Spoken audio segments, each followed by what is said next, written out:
as I said in the last section, it's the late 1980s when the seeming trickle of FDI leaving Taiwan turns into a flood. Now, if you want to look at the early trickle of FDI leaving Taiwan, best industry to observe is textiles and textile products and clothing, apparel. Okay. What happens here is the United States early on decides it wants to protect its a textile industry. So they put on quotas. They put quotas on virtually every economy of the world. How much, what amount of textiles and textile products can be shipped into the United States as imports. In Taiwan, these limits are binding. So for Taiwanese, they quickly have more products to ship to the United States that can be shipped. They have to find other markets for them. Okay, this is a problem. So what Taiwanese businesses do is they start looking around at other countries, and they find that many of the smaller, less developed countries in the world, they have textile quotas, but they don't have a textile industry yet. The textile quotas aren't used. So Taiwanese begin moving abroad, all over the globe, setting up, production lines. They go to Latin America, Caribbean, Africa, a lot of places like this. Now, how important is this? Anecdotally, it's very common. Statistically, we don't know. Okay? And this is a problem with this whole unit. We don't have good statistics on Taiwan's outward FDI because much of Taiwan's outward FDI is from small and medium enterprises, and they don't like going through regular channels. They often work through tax havens. So they go through Barbados, go through the British Virgin Islands, go through Cayman Islands. They also often went through Hong Kong. So when you look at Hong Kong outward FDI, you're often seeing a lot of Taiwan FDI in there too. So I'm not giving you many statistics here on Taiwan's outward FDI because I don't think these statistics are worth much. If you're a researcher and you're trying to research Taiwan's FDI, it's all you got, and maybe you got to use them, but I think it's hard to even pretend that they're accurate. So what happens in the late 1980s is now what used to be this small trickle starts flooding out of Taiwan because Taiwan is getting more and more expensive. In the late 1980s, if you were here, you would hear the government saying, "Go south, go south." What's this mean? Well, what they're telling business to do is we want you to do your FDI in Southeast Asia. We don't want you to do FDI in China. And that's because there's still a Cold War going on. Taiwan's government sees the Chinese communists as the enemy. They don't want Taiwanese businessmen helping with the enemy. And they don't want to have Taiwanese businessmen making friends with the enemy and getting help from the enemy. So they push the Taiwanese to go to Southeast Asia. A lot of the foreign direct investment does go to Southeast Asia, though even in the earliest period, maybe more of it is going into China. But again, it's not, the records don't show that because the records aren't very good. The sort of investment going into Southeast Asia is often not from multinational companies, but from binational companies, small binational companies. And when you say that, what you mean is there's a Taiwan company that's opening up a production line in one other country. Okay, so there's Taiwan and there's the other country, maybe the Philippines, maybe Thailand. And what they're doing is they just leave often just a small office in Taiwan. Okay, they don't do a lot here in Taiwan. They're doing most of the stuff in Southeast Asia now. They're pretty much moved abroad. When they move there, they cooperate with the overseas Chinese in Southeast Asia. Overseas Southeast Asia, they dominate much of the Southeast Asian economy. The overseas Chinese there, they don't do, or at least at this time, they're not doing a lot of exporting to other countries. Their comparative advantage is understanding the local economy and keeping good relations with the government. Okay, Southeast Asia in this period is a type of crony capitalism. You've got to invest in politicians. So the overseas Chinese, they know how to do this. The Taiwanese, of course, bring the skills of, they know how to produce goods for the world market that are acceptable, and they know how to produce these quickly. and they also they understand the markets, what they're demanding. So they come into Southeast Asia. Usually they find some overseas Chinese to help them out, maybe working with the local people, working with the local politicians, and then they start producing for export. Most of these, investments are small, okay? And sometimes they're pretty unsuccessful. Sometimes people go overseas and they within a few years they've failed and they come back and maybe a few years later they'll try someplace else. One of the bigger investments was Calcomp. Okay, Calcomp Electronics. This is an investment that was made into Thailand. Okay. It began in 1989, and the group behind this investment is Kinpo, the makers of calculators. Later on, they also make the computer monitors. This is a big investment, and by the mid-1990s, Calcomp is Thailand's biggest exporter. And, they go from calculators to exporting computer peripherals. I think it's computer products is mainly what they're exporting nowadays. So there are also these big investments abroad. Now, what happens in Southeast Asia is that things go pretty well up into the mid-1990s, but then there's the East Asian financial crisis in 1997. The proximate cause of the East Asian financial crisis is hot money. Western banks, Japanese banks, they were lending a lot into Southeast Asia, but these were short-term loans. Sometimes also they were investments in the stock market. They weren't foreign direct investment like Taiwan was doing, not much of it. So this is called hot money because when something goes wrong, the money can leave quickly. Easy come, easy go.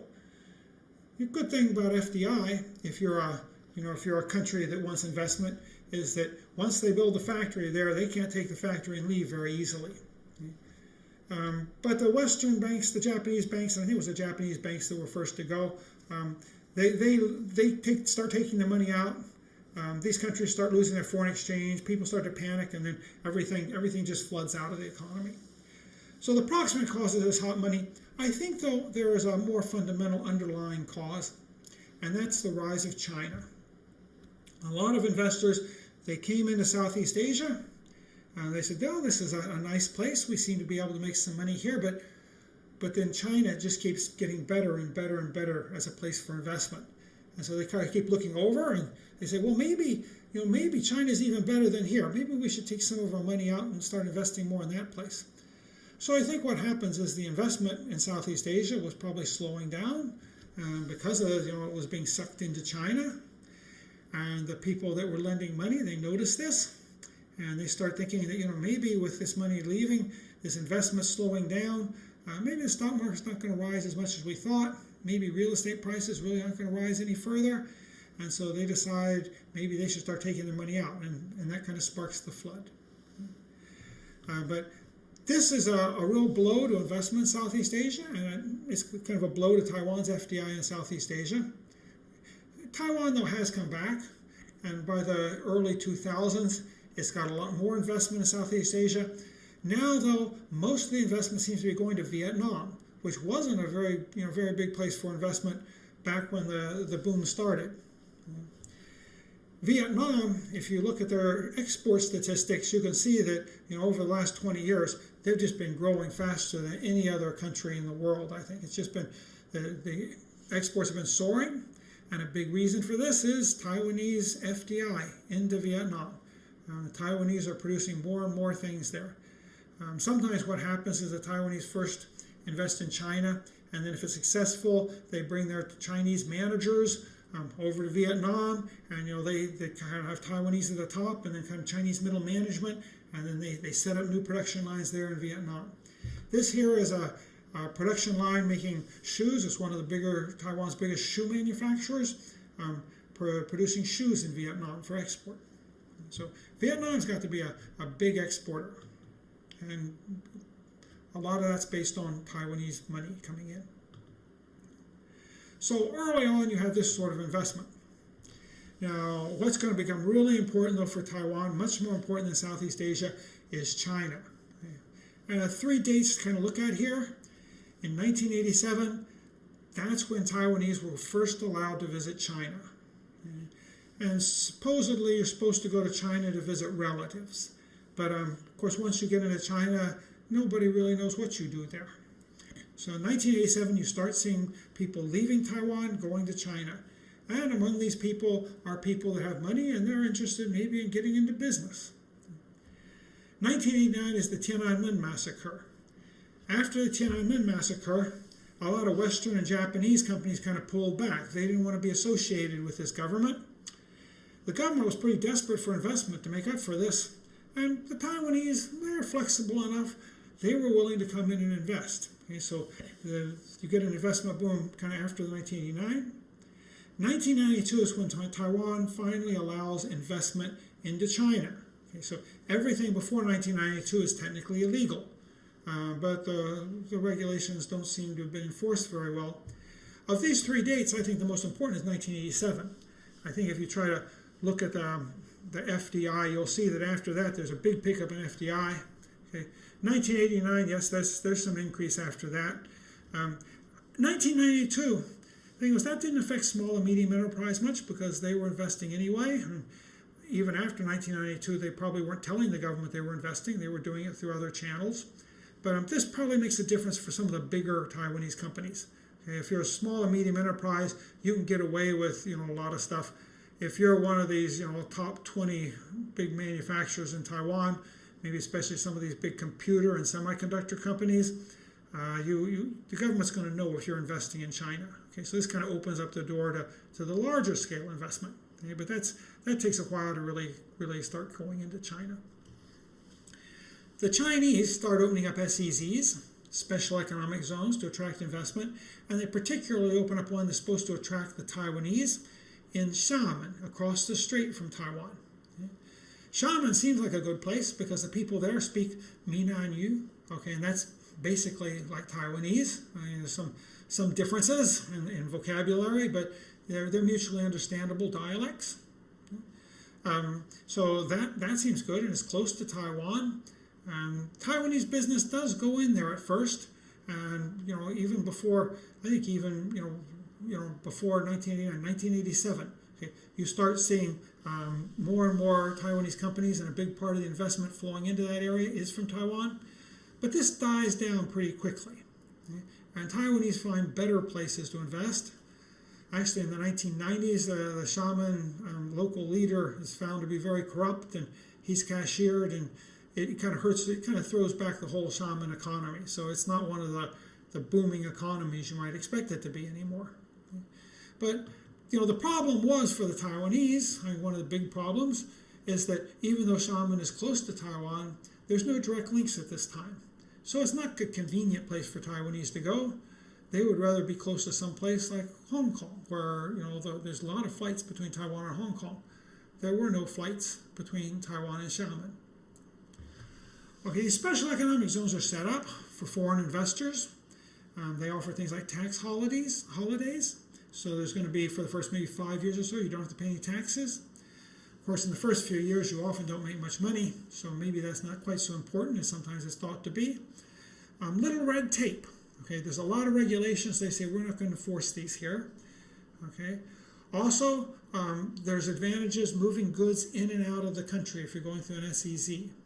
This is very important because a lot of the Taiwanese investors, especially early on, they're speed intensive. They need to get things in and out very quickly. And so the Chinese government is willing to accommodate them with this. Now, this is what the central government's rules are for SEZs. Some SEZs are allowed and pretty much set up by the central government. Other SEZs are set up by local government and are not even recognized by the central government.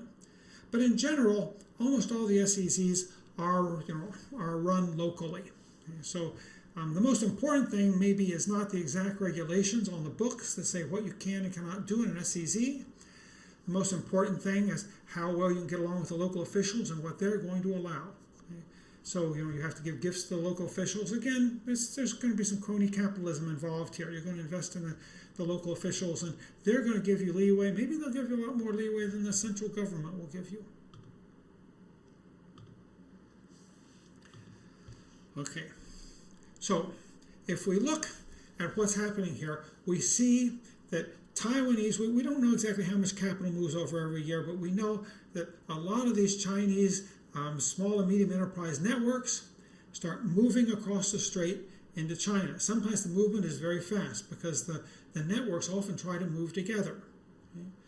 And when they go across the strait, now the exports, things like speed-intensive exports, of things like shoes and toys, and maybe some consumer electronics, they leave China now. They're counted as China exports.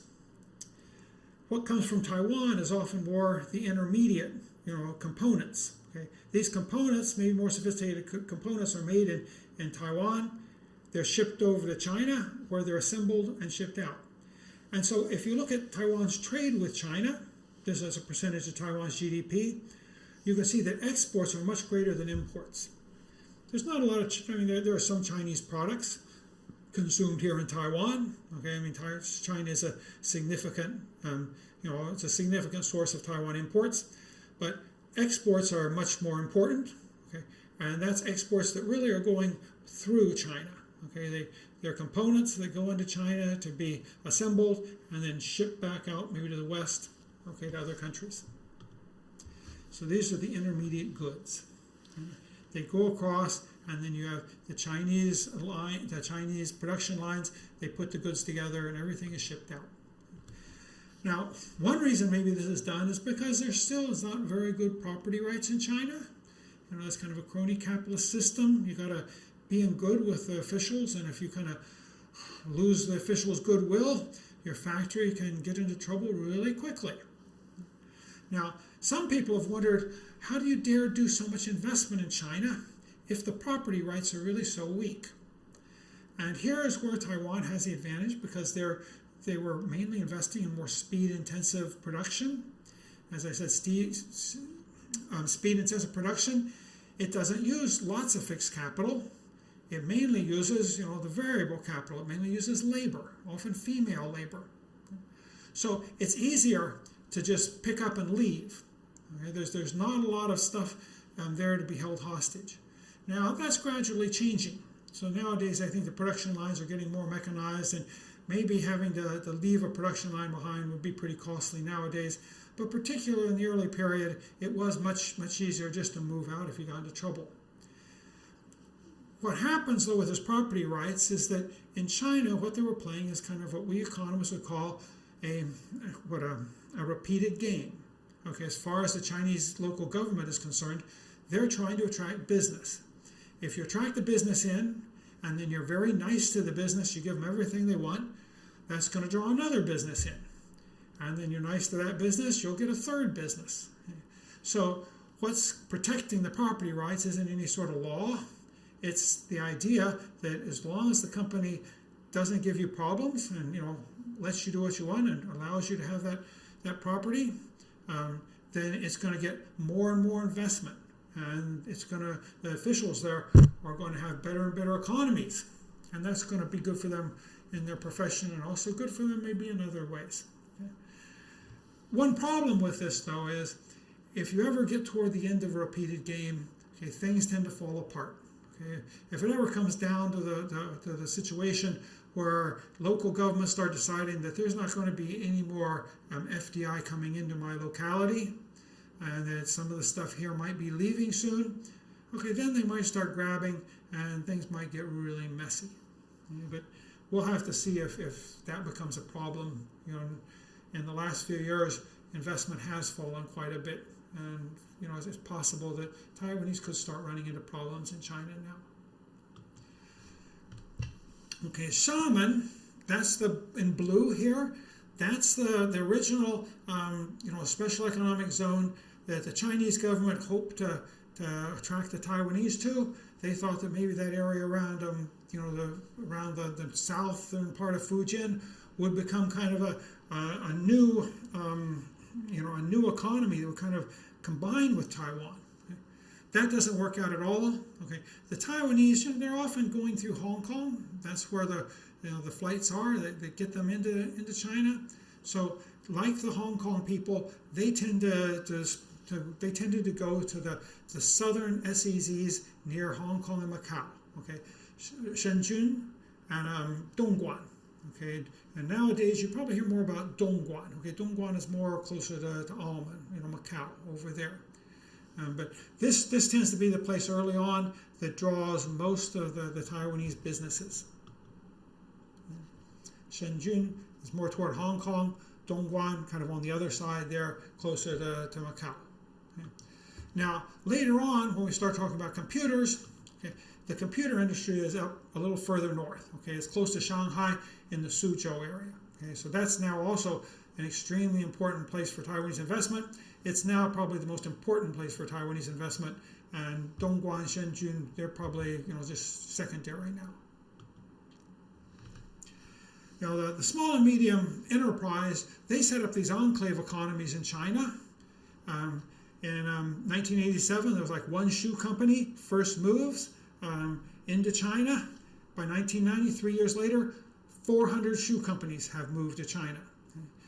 These are companies that they're working together in these small and medium enterprise networks.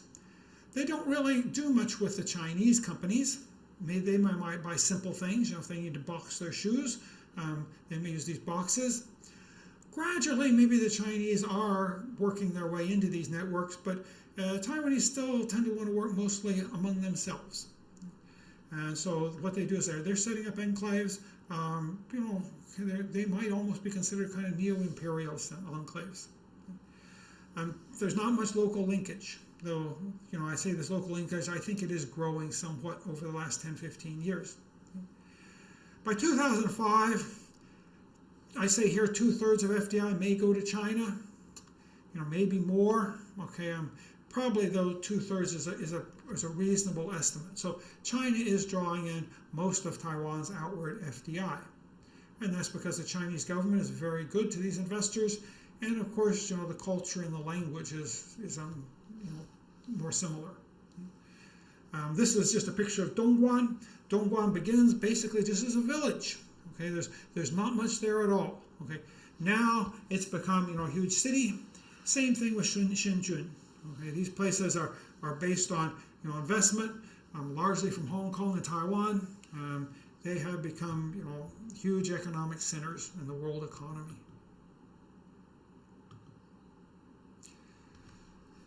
So this is the story of early FDI crossing the straits into China. And it begins with the more speed-intensive stuff like shoes. You see things like clothing there too, toys. Okay. You also will gradually see more investment in goods for the Chinese market itself, okay, though I think this is still secondary. You also start seeing some service sector moving to China after 2000. Maybe like retail chains that are popular.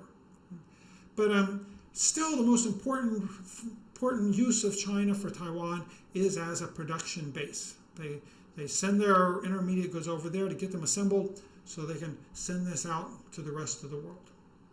Now, in the next section, I want to particularly look at the electronics FDI. That's now the most important FDI probably in China, as far as Taiwan is concerned.